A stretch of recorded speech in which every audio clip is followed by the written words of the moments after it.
출애굽기 34장 1절로 11절의 말씀을 가지고 다시 시작하면 됩니다 라는 제목으로 이 시간 하나님의 말씀을 나누고자 합니다. 그동안 우리가 살펴보았듯이 모세가 하나님의 명에 따라 시내산으로 올라가서 십계명을 받게 되는 그 사이에 40일 동안 내려오지 않게 됩니다. 이스라엘 백성들이 불안한 나머지 자기들이 가지고 있는 금부치를 가지고 모세의 형 아론에게 금송아지를 만들어 달라라고 요청을 합니다. 그런데 아론도 모세의 마음을 알고 또 하나님의 일하심을 직접 목도했던 사람이라면 그들의 요청이 아무리 많은 사람들이 그렇게 요청한다 할지라도 그 요청을 들어줘서는 안 되는 일인 것이죠. 그런데 백성들의 그 요구에 아론이 흔쾌히 승낙을 해서 금송아지를 만들게 됩니다. 그리고 그들은 그 금송아지 앞에서 엄청난 축제를 벌이게 되죠. 하나님은 그 모습을 다 보았던 것입니다. 그리고 모세에게 일러주었고 모세는 화가 난 나머지 그 시내산에서 받았던 증거판을 던져서 깨뜨리게 됩니다. 그리고 나서 하나님께서 이 이스라엘 백성들을 대신해서 간구하는 모세의 기도에 아주 냉정하리는 만큼 차가운 말씀을 하게 됩니다. 가라고 말씀하지만 내가 너와 함께 하지 않겠다 라고 하면서 그렇게 차가운 냉정한 말씀을 하심에도 불구하고 모세는 이스라엘 백성들을 향한 그의 중보기도는 끊이지 않았습니다. 결국 해막에서의 모세의 중보기도는 하나님의 마음을 돌이키게 만들었습니다. 그리고 오늘 본문에서는 하나님께서 우상 숭배로 인해서 무너져 버렸던 이스라엘 백성들과의 관계를 다시 새롭게 하시기 위해서 모세를 재차 부르시고 그리고 깨어진 증거판을 대신할 새 돌판을 모세에게 준비하라고 명령하신 내용을 우리는 살펴보게 될 것입니다. 본래 첫 번째 그 증거판은 출애굽기 32장 16절의 말씀에 보면 이렇게 이야기합니다. 여러분 화면을 보고 같이 읽겠습니다. 그 판은 하나님이 만드신 것이요 글자는 하나님이 쓰셔서 판에 새기신 것이더라. 첫 번째 모세가 이스라엘 백성들을 향해서 그 던져서 깨뜨렸던 그 증거판은 그 재료를 준비하는 것과 기록하는 것 모두를 누가 준비했느냐? 하나님께서 직접 준비하셨습니다. 그리고 기록하셨습니다. 그런데 오늘 본문에서 하나님이 다시 모세를 시내산으로 부르시고 깨어진 증거판을 대신할 새 돌판은 하나님이 준비하신 것이 아니라 하나님은 모세에게 준비하라고 말씀하시고 그리고 하나님은 모세가 준비한 그 새 돌판에 기록을 하게 됩니다. 차이가 있는 것이죠. 왜냐하면 모세가 스스로 화가 난 나머지 그 증거판을 던져서 깨뜨렸기 때문입니다. 어쨌든 모세는 하나님의 말씀대로 돌판 둘을 깎아 이른 아침 시내산으로 향하게 됩니다.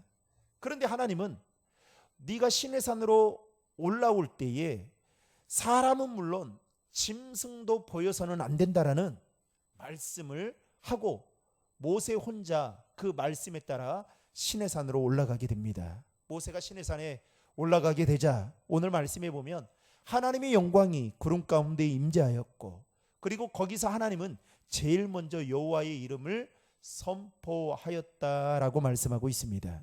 그리고 하나님은 그의 앞으로 지나가면서 다시 한번 하나님의 이름을 선포할 때에 모세는 엎드려 하나님께 경배했고 하나님께서 이 백성과 동행해 주기를 모세는 다시 한번 간절히 구하는 내용을 우리는 본문을 통해서 보게 됩니다. 그리고 하나님은 그의 간구에 이렇게 응답하십니다. 여러분 10절의 말씀 화면을 보고 읽겠습니다. 여호와께서 이르시되 보라 내가 언약을 세워나니 곧 내가 아직 온 땅 아무 국민에게도 행하지 아니한 이적을 너희 전체 백성 앞에 행할 것이라. 내가 머무는 나라 백성이다. 여호와의 행하심을 보리니 내가 너를 위하여 행할 일이 두려울 것임이니라. 아멘. 하나님은 모세의 간구에 응답하시기를 너 한 사람뿐만 아니라 이스라엘 전체 백성들 앞에서 언약을 세우고 그리고 그 백성들 앞에서 큰 일을 행하시겠다라고 약속하신 말씀이 방금 읽은 10절의 말씀입니다. 여러분, 왜 하나님께서 이렇게 말씀하시는 이유가 무엇 때문일까요? 비록 이스라엘 백성들이 하나님이 가장 싫어하는 우상 숭배, 금송아지를 우상으로 만들어서 숭배했지만 하나님은 이스라엘 백성들과의 언약의 관계만큼은 깨트리지 않았다는 사실입니다. 여러분, 이게 은혜예요. 예를 들면 이런 거죠. 내 핏줄로 낳은 자식이 아무리 불효자라고 해도 부모가 어떻게 해요? 가서 동사무소에 가서 호적은 파지 않잖아요. 내 자식은 내 자식인 거죠. 마찬가지입니다.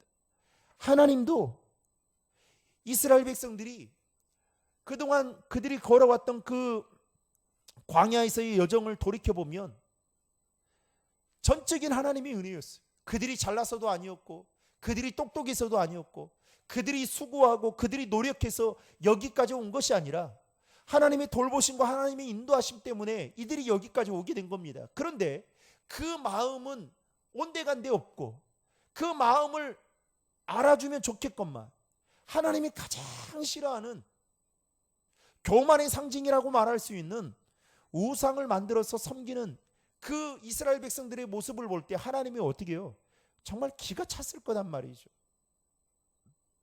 그런데 그럼에도 불구하고 하나님은 그들과의 언약의 관계만큼은 깨트리지 않았던 것입니다. 그래서 하나님은 모세를 또다시 시내산으로 불렀던 것입니다. 특별히 오늘 본문 6절을 보시면 하나님은 자신이 어떠한 분인지 그리고 하나님의 속성은 어떤 속성을 가지고 계신지에 대해서 이렇게 말씀하고 있습니다. 6절 같이 읽겠습니다.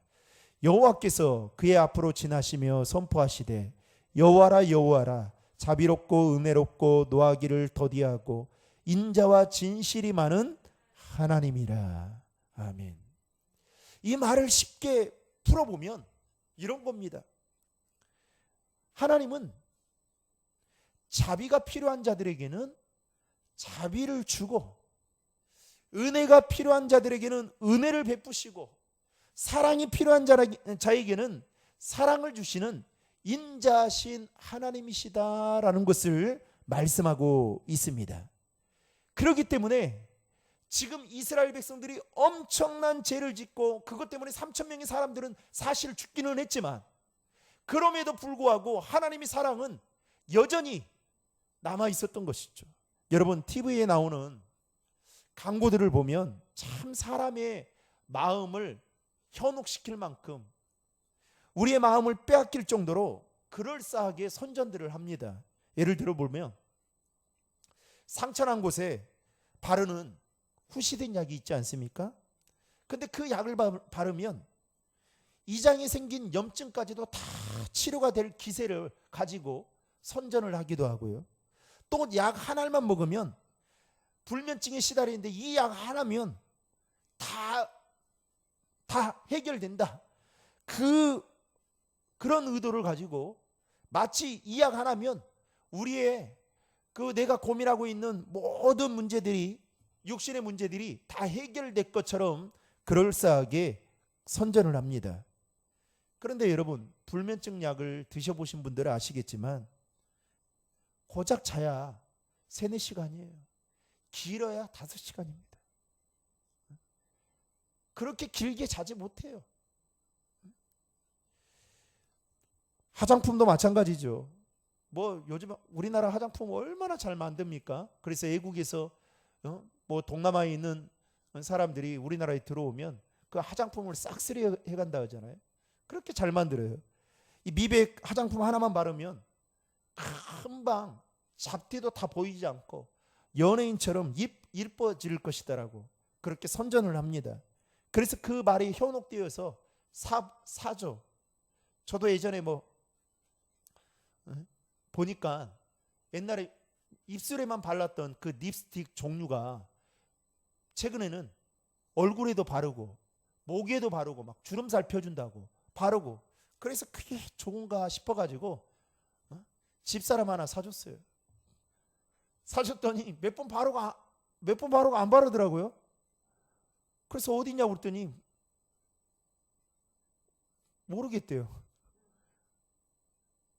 바르면 당장이라도 이게 주름살이 다 펴질 것 같고 얼굴도 반반할 것 같고 그렇죠. 그런데 여러분, 오히려 그렇지 않을 때가 더 많다는 겁니다. 문제는 사람들은 강구한 그 내용 그대로 믿고 제품을 사서 써보지만 별 효능이 없다라는 거 우리는 너무나도 잘 알고 있습니다. 그럼에도 속고 또 그 속임을 당하고 살죠. 그래서 이 세상 강구는 그야말로 상술에 불과할 뿐입니다. 그런데 여러분, 우리 하나님은 6절에 기록된 대로 뭐라고 말씀하느냐? 자비와 은혜가 풍성하시며 인자와 진실함이 많으신 분이시다라고 말씀하고 있습니다. 자기 자신을 이렇게 소개하고 있어요. 사랑하는 성도 여러분, 하나님이 자비가 필요하십니까? 그렇다면 지금 당장 하나님께 자비를 구할 수 있기를 바랍니다. 그리할 때 하나님께서 여러분 자비를 베풀어 주실 것입니다. 혹시 우리 가운데 하나님의 은혜가 필요하신 분이 있으십니까? 지금 이 시간 하나님의 은혜를 구하면 하나님께서 우리에게 은혜를 내려 주실 줄 믿습니다. 하나님의 인자와 긍휼하심이 필요하다면 여러분 지금 구하십시오. 인자와 긍휼이 많으신 하나님께서 우리의 모든 죄를 온전히 덮어 주실 것입니다.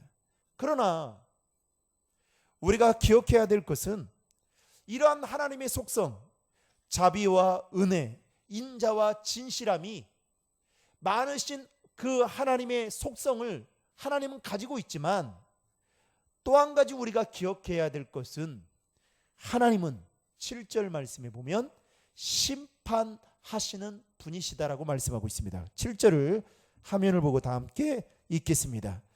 인자를 천대까지 베풀며 악과 가실과 죄를 용서하리라. 그러나 벌을 면제하지는 아니하고 아버지의 악행을 자손 3, 4대까지 보응하리라. 아멘. 하나님은 죄에 대해서만큼은 여러분 방치하거나 방관하지 않으시겠다라는 그 의미를 가지고 지금 7절의 말씀을 하고 있습니다. 따라서 죄를 인정하지 않고 죄를 돌이키지 않고 심지어 죄악의 정당성을 주장하는 자에게는 반드시 어떻게 해요? 벌을 면제하지 않겠다. 내가 심판하겠다 라고 말씀하고 있습니다. 그런데 오늘날 우리 신앙인들을 보면 신앙이 한쪽으로 치우쳐 있는 것 같아요. 하나님은 인자하시고 자비로우시고 은혜로우시고 노하기를 더디하시는 분이다. 여기까지만 생각하고 살아가는 것 같습니다. 그래서 어떻게 해요? 교회에서는 주일날은 좀 거룩하게 지내요. 하나님을 좀 의식하며 산단 말이죠. 화가 날 일이 있어도 참습니다. 그런데 세상에 딱 나가면 어떻게 되느냐? 완전히 돌변해 버립니다. 하나님을 의식하지 않고 살아요. 여러분, 사람은 속일 수 있어도 우리 하나님은 만홀히 여기시는 분이다라고 말씀하신 것처럼 여러분, 하나님은 속일 수 없어요. 코로나 핑계를 대고 여러분 막 내 마음대로 신앙생활 하잖아요. 사람은 속일 수 있습니다. 적당히. 그러나 우리 하나님은 다 기억하고 계세요. 또 한 가지는 하나님은 기억만 하는 것이 아니라 심판하시는 분이시다라는 거예요. 그런데 오늘날 성도들이 그 심판하시는 하나님에 대해서 무서워하지 않습니다. 심판하시는 하나님, 마치 그 심판은 아주 먼 훗날에나 있어야 될 일인 것처럼 생각하고 살아갑니다. 제가 저랑 이렇게 같이 사역했던 분이신데 서울에서 그분이 이제 담임 목회자로 나갔어요. 그래서 그 시골 교회를 잘 성장을 시켜가지고 거제에 있는 교회에 몇십억짜리 교회 건축을 하게 된 겁니다. 근데 거제는 그 조선소가 있잖아요. 사람들이 잘 살아요. 근데 아무튼 그 목사님 오고 새가족도 늘어나고, 그리고 새가족들이 많이 유입되면서 헌금도 늘어나면서 교회가 정말 아름답게 잘 지었습니다. 그런데 어느 날 제가 우리 교회 교역자 청빙을 하기 위해서 청빙 게시판에 들어가다가 똑같은 교회 이름을 보고 이상하다 싶어가지고 자세히 봤더니 맞는 것 같은데, 그래서 쭉 봤더니 나중에 그 교회 주소를 올려놔서 링크를, 그 주소를 눌렀더니 제가 아는 목사님이 심호했던 그 교회에 담임 목사를 뽑는 거였습니다. 10년 넘게 그분이 사역을 했었는데 나오게 된 거예요. 그래서 이게 무슨 일인가 싶어가지고 알아봤더니 교회, 여러분 우리 이제 목회자들만의 이야기가 하나 있어요. 그게 뭐냐? 교회가 부흥되면 다 기뻐해야죠. 여러분 기쁩니까? 안 기쁩니까? 그렇죠? 그런데 그러지 않는 분도 있다라는 것을 알게 됐습니다. 저는 그 이야기를 제가 교육 전도사 때부터 들었어요. 교회가 부흥되고 어느 정도 교세가 좀 늘어나고, 근데 더 좋은 일 아닙니까? 우리 보세요. 얼마나 열심히 노력하고 그래요. 한 영혼 전도하면 한 영혼이 보이지 않았던 그 얼굴, 그리고 뉴페이스가 오게 되면 우리 성도들이 막 다 달라붙잖아요. 그러잖아요. 얼마나 막 그 전도하려고 안간힘을 쓰잖아요. 그런데 나중에 알고 보니까 그렇게 훌륭한 교회를 해놓고 아무 목사님에게 뭐 어떤 뭐 돈이나 아니면 뭐 이성의 문제나 그런 것도 없는데 결국은 나오게 됐습니다. 그러고 나서 그 이후에 이야기를 또 듣게 됐습니다. 여러분, 어떤 교회는요, 제가 지난번에도 말씀을 드렸나? 어떤 교회는 새벽기도 때 나와가지고 앞에서 교인들 다 들으라고 목사님에 대해서 저주 기도를 하는 거예요. 비난 기도를 막 하는 거예요. 그리고 또 어떤 교회는 사회복지 시설과 연관이 돼 있는데 자기 아들을 거기에 직원으로 써주지 않았다고 교회가 막 한바탕 일어났습니다. 그러니까 목사님이 나는 내 눈에 흙에 들어가도 이 원칙대로는 절대 그럴 수 없다. 이거는 불법과 다름없다. 그러니까 그 아들이 그 교회 앞에 일주일 동안은 텐트를 쳐놓고요, 이걸 가지고 사시미 칼을 가지고 죽여야겠다고. 그래가지고 이 목사님이 포항에서 있다가 내가 이런 교회에 있을 이유가 없다. 그래서 목사님 나와버렸습니다. 여러분, 왜 교회 안에서 믿는 사람들이 왜 이런 일이 버젓이 일어납니까? 심판하신 하나님을 의식하지 않고 살기 때문에 그래요. 우리는 하나님은 다 오냐 하고 하나님의 사랑이 늘 많으시고 그 하나님, 무서우신 하나님, 여러분 순진하신 분들이, 착하신 분들이 가끔 화내면 어때요? 무섭잖아요. 그렇지 않아요? 그런데 우리는 하나님은 영원히 그러지 않을 거라고 생각하고, 하나님 무서워할 줄 모르고, 목회자들도 마찬가지. 하나님이 살아계신다면 교회를 본인의 마음대로 생각대로 그렇게 하면 안 되죠. 어떻게 세상에서도 통하지 않는 그 일을 교회 안에서 버젓이 하고, 그것도 부족하다고 싶으니까 총회법도 다 깨뜨리면서, 여러분 그건 심판받을 일이지 않습니까? 저도 이렇게 말하지만 참 부끄럽습니다만, 이 심판하신 분은 하나님에 대해서, 그래서 오늘 뭐라고 말합니까? 7절에 보면 아버지의 악행을 자손 몇 대까지요? 3, 4대까지. 여러분 3, 4대는요 좀 죄송하지만 씨를 말리겠다는 말이에요. 3, 4대. 5대 사시는 분도 뭐 덜어 있지만 많지 않잖아요. 이렇게 하나님 무서운 분이십니다. 그런데 모세와 이스라엘 백성들은 이 사건을 통해서, 금송아지 우상숭배 사건을 통해서 하나님께서 얼마나 죄를 미워하시는지, 그 전에 3,000명의 사람들이 죽고 난 이후에 오늘 또 7절의 말씀을 통해서 이와 같이 하니까 어때요? 아마 우리 안에 또 죽어야 될 사람이 있는가? 이런 생각을 갖지 않았겠어요? 얼마나 두렵고 떨렸겠냐라는 거죠. 여러분, 그럼에도 불구하고 하나님은 이스라엘 백성들과의 언약의 관계를 깨뜨리지 않았습니다. 우리 하나님은, 여러분, 언약의 관계를 깨뜨리지 않았다라는 것은 그들에게 다시 한번 기회를 주고 있다라는 거. 그래서 기회를 주기 때문에 다시 시작할 수 있는 희망이 생겼다라는 겁니다. 성경에 보면 선지자 요나에게 하나님의 말씀을 따라 니느웨로 가라고 명령을 내립니다. 그런데 요나가 어떻게 해요? 다시스로 가게 됩니다. 오늘 새벽에도 말씀을 드렸지만, 그래서 하나님이 곧바로 진노를 내리지 않죠. 큰 물고기를 예비해 두었다가 그를 삼키고, 그리고 그 뱃속 안에서 회개케 하는 시간을 갖게 합니다. 이 말은 곧 무엇을 말할까요? 요나에게 또 한 번의 기회를 준 거예요. 여러분, 자신의 충신이었던 우리아의 아내 밧세바를 다윗이 범하게 됩니다.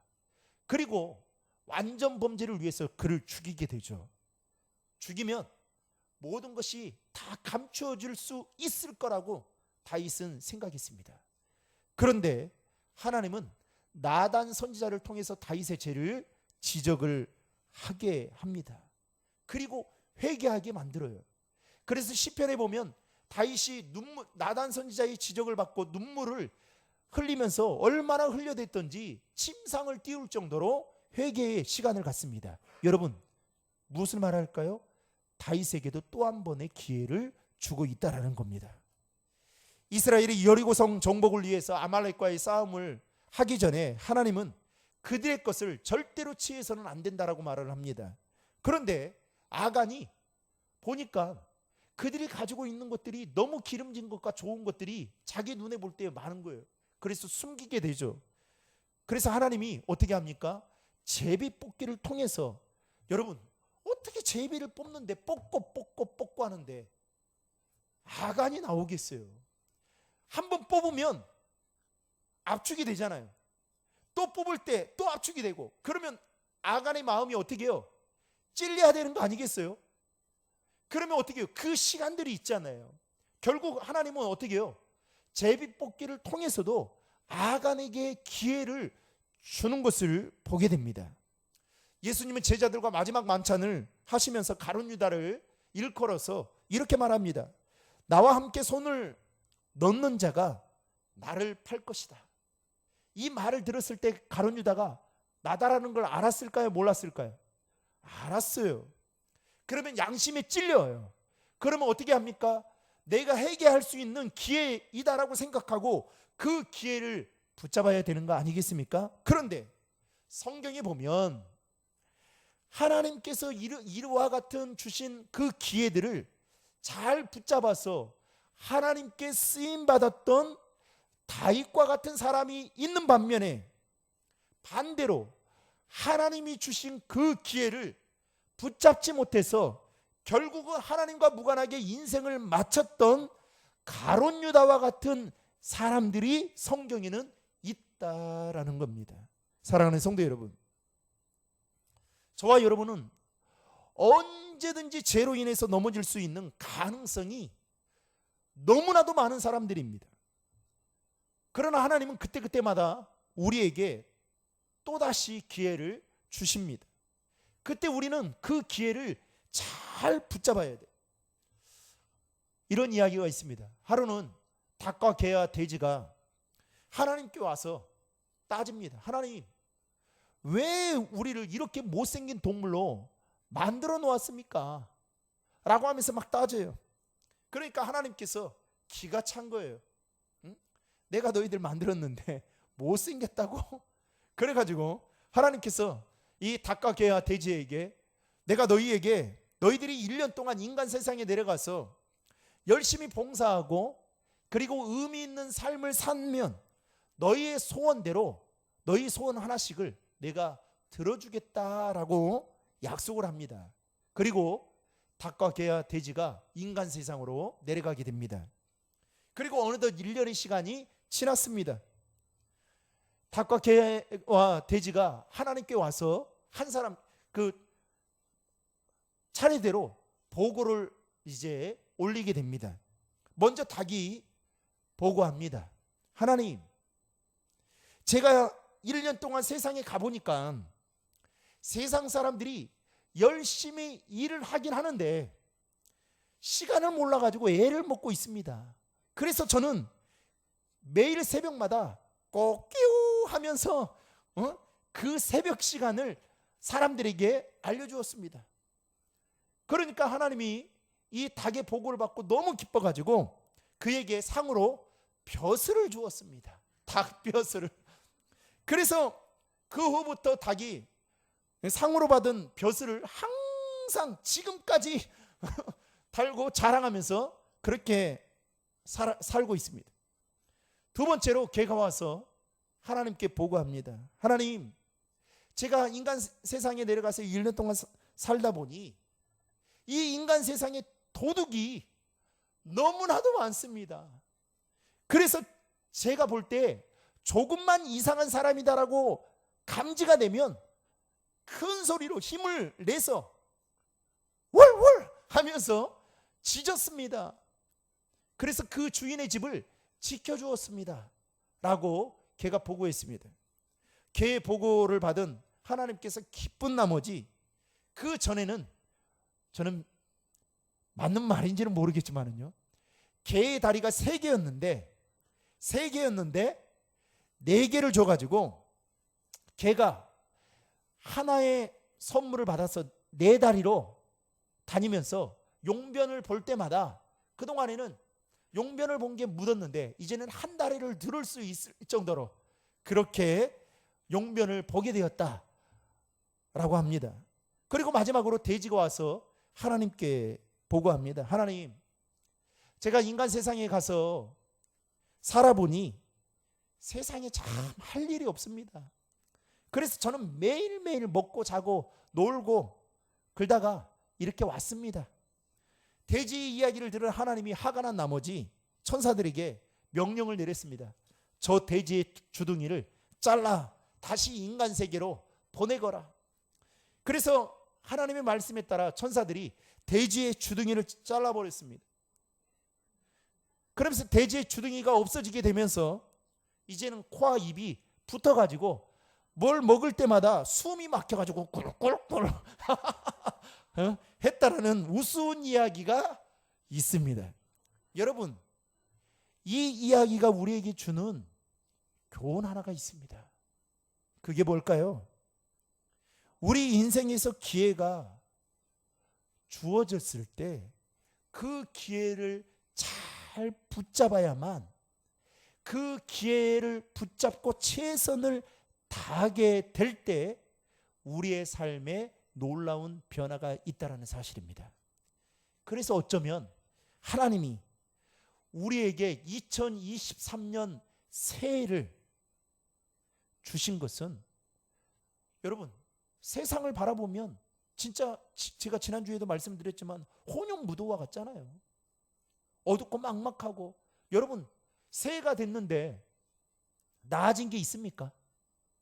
우리는 엄청난 기대했죠. 포항에 가서 호미곶 가서 또 어디 강원도 강릉에 가가지고 보면 일출을 보면 우리 인생이 막 바뀔 거라고 그렇게 생각했던 사람들이 좀 보십시오. 똑같아요. 오늘 보니까 뭐 주식도 조금 올랐다고 하는데 어때요? 뭐 산타넬리 해가지고 막 했는데 바로 떨어졌잖아요. 테슬라는 뭐 12% 떨어졌답니다. 여러분 왜 그런데 정말 일말에 희망도 보이지 않고 소망도 보이지 않는 우리에게 2023년을 왜 주셨냐는 거예요. 그것은 바로 그럼에도 불구하고 하나님 앞에 저와 여러분들이 다시금 시작한다라는 마음을 가지고 나아가기를 원해서 우리에게 또 다른 기회를 주신 줄로 믿으시기 바랍니다.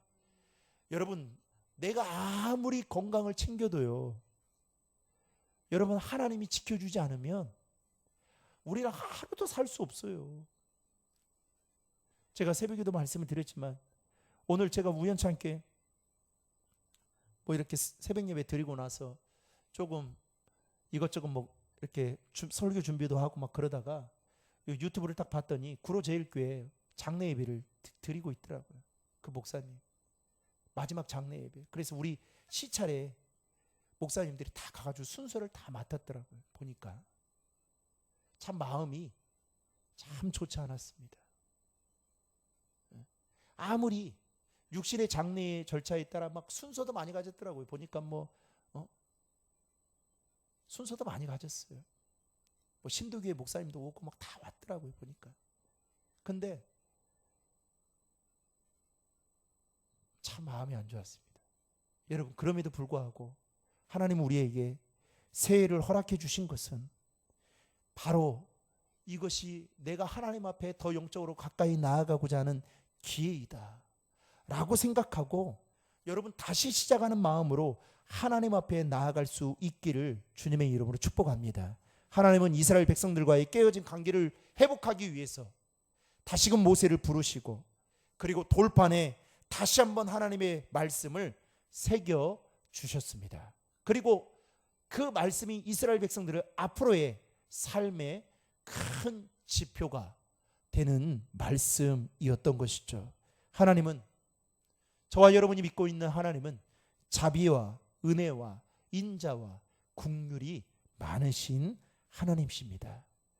하나님께서 우리에게 기회를 주셨기 때문에 저와 여러분이 이 자리까지 있게 되었다는 사실을 기억하시고 이전에 22년도에는 저와 여러분들이 어떤 삶을 살았든지 상관없이 다시 새롭게 시작한다라는 믿음을 가지고 다시 한번 하나님 앞에 나아감을 통해서 저는 우리 신도림 교황의 성도들이 여러분 일 좀 덜 해도 좋아요. 다른 사람이 일 잘하는 사람이 좀 더 하면 됩니다. 못하면 목사가 좀 더 해도 되고요. 그런데 여러분들이 하나님과의 관계, 예배의 자리, 기도의 자리는 여러분들이 사수했으면 좋겠어요. 왜냐하면 힘이 거기에서 나오기 때문에 그렇습니다. 그래서 여러분 신년맞이 특별 새벽 기도회는 신년이니까 하는 것도 있지만 더 중요한 것은 여러분 새해를 하나님 앞에 드려야겠다. 그래서 말씀으로 무장해서 내가 올 새해에는 정말 믿음으로 승리해야 되겠다. 이 마음이 담겨져 있기 때문에 사실 하는 거거든요. 그게 바로 우리가 다시 한번 하나님은 우리에게 주신 그 기회로 알고 나아갈 수 있는 것이죠. 따라서 올 한 해 다시 시작하는 그 믿음을 가지고 주님 앞에 나아가는 저와 여러분 될 수 있기를 주님의 이름으로 축복합니다.